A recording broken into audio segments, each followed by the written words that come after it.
اسلام آباد کے بعد خبر شامل کرتے ہیں سرگودا سے، جہاں نکاسی آب کے نظام کو جدید خطوط پر استوار کرنے کے لیے ڈیولپمنٹ پروگرام کے تحت جاری ترقیاتی منصوبوں کا جائزہ لینے کے لیے ڈپٹی پروجیکٹ ڈائریکٹر پنجاب واسا کیسر رضا نے مختلف منصوبوں کا دورہ کیا۔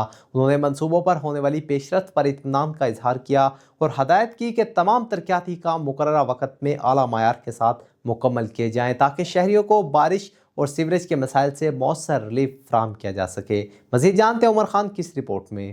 سرگودا میں ڈپٹی پروجیکٹ ڈائریکٹر پنجاب واسا جناب کیسر رضا نے واسا سرگودا کا تفصیلی دورہ کرتے ہوئے پنجاب ڈیولپمنٹ پروگرام کے تحت 4 ارب روپے مالیت کے ترقیاتی منصوبوں کا معائنہ کیا اور ان پر ہونے والی پیش رفت کا بھی جائزہ لیا۔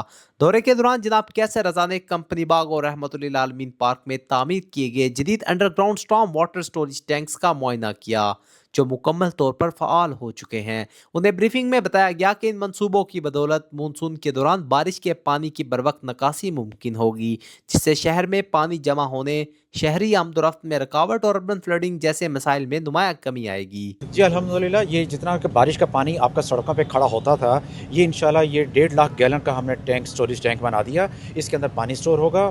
اس کا ڈیول پرپز ہوگا، ایک تو سڑکوں کا آپ کا پانی پونڈنگ ایریا نہیں ہوگا، اور دوسرا اس پانی کو ہم بعد میں ہارٹیکلچر کے لیے استعمال کریں گے۔ میٹھا پانی ہے، ضائع نہیں کریں گے۔ یہاں پارکوں میں کہیں اور جگہ استعمال ہوگا۔ فائر ہائیڈرنٹ لگا کے دیں گے، اگر فائر فائٹنگ کے لیے بھی ہم استعمال کر سکیں گے۔ اچھا سر، اس منصوبے پہ ٹوٹل کتنے فنڈ جاری ہیں؟ 2.2 بلین ٹوٹل پیسے آئے۔ الحمدللہ اس وقت جو ہے 2 UGST جو ہیں انڈر گراؤنڈ اسٹوریج ٹینک بن گئے ہیں، جس کے اندر جو ہے بارشی پانی کو محفوظ بنانے کے لیے، اور اس کے ساتھ ایک ہمارا ہاشمی پارک پہ ڈرینیج اسٹیشن بن گیا ہے، اور اس وقت سیلا والی پہ نیا ڈسپوزل بن رہا ہے 110 کیوسک کا، اس کا سیول ورک کمپلیشن پر ہے، اور سیور کا بھی کام اس وقت ہو رہا ہے دونوں زون میں پورے شہر میں۔ ٹرنک سیور جو ہے اس وقت ہمارا جو کریٹیکل پارٹ تھا وہ الحمدللہ ہم نے کمپلیٹ کر لیا ہے۔ اور اب اس جگہ پہ شکایات ہیں کہ پانی کھڑا ہے کافی دیر سے، کافی دنوں سے، یہ کیا معاملہ ہے؟ جی دیکھیں، یہ جو کام ہو رہا ہے اس پہ جب ریسٹوریشن ورک ہو جائے گا، سڑکیں بن جائیں گی، لیولز ٹھیک ہو جائیں گے، اس کے بعد اس کی افادیت کا پتہ چلے گا۔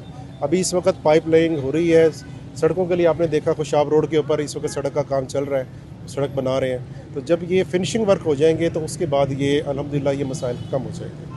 بعد ازاں انہوں نے سیلان والی روڈ ڈسپوزل اسٹیشن کا دورہ کیا، جہاں جاری ترقیاتی کاموں کی رفتار اور معیار کا جائزہ لیا۔ اس کے علاوہ جناح کالونی ڈسپوزل اسٹیشن کا بھی معائنہ کیا گیا، جہاں پنجاب ڈیولپمنٹ پروگرام کے تحت ڈسپوزل سسٹم کی اپ گریڈیشن کا منصوبہ تیزی سے تکمیل کی جانب گامزن ہے۔ منصوبے کے تحت جدید مشینری اور بہتر پمپنگ سسٹم کی تنصیب سے سیوریج کی نکاسی کی صلاحیت میں خاطر خواہ اضافہ ہوگا، جس کے نتیجے میں شہریوں کو سیوریج سے متعلق درپیش مسائل میں واضح ریلیف بھی ملے گا۔ دورے کے موقع پر مینیجنگ ڈائریکٹر واسا سرگودا نے ڈپٹی پروجیکٹ ڈائریکٹر پنجاب واسا کو تمام جاری منصوبوں، ان کی پیش رفت اور متوقع فوائد کے حوالے سے تفصیلی بریفنگ دی۔ ڈپٹی پروجیکٹ ڈائریکٹر پنجاب واسا جناب کیسر رضا نے ترقیاتی منصوبوں پر ہونے والی پیش رفت اور کام کے معیار پر اطمینان کا اظہار کرتے ہوئے متعلقہ افسران کو ہدایت کی کہ تمام منصوبے مقررہ وقت کے اندر اعلیٰ معیار کے مطابق مکمل کیے جائیں تاکہ شہریوں کو جدید، مؤثر اور پائیداری نکاسیاب کی سہولیات بر وقت فراہم کی جا سکیں۔ عمر خان، بگ نیوز، سرگودا۔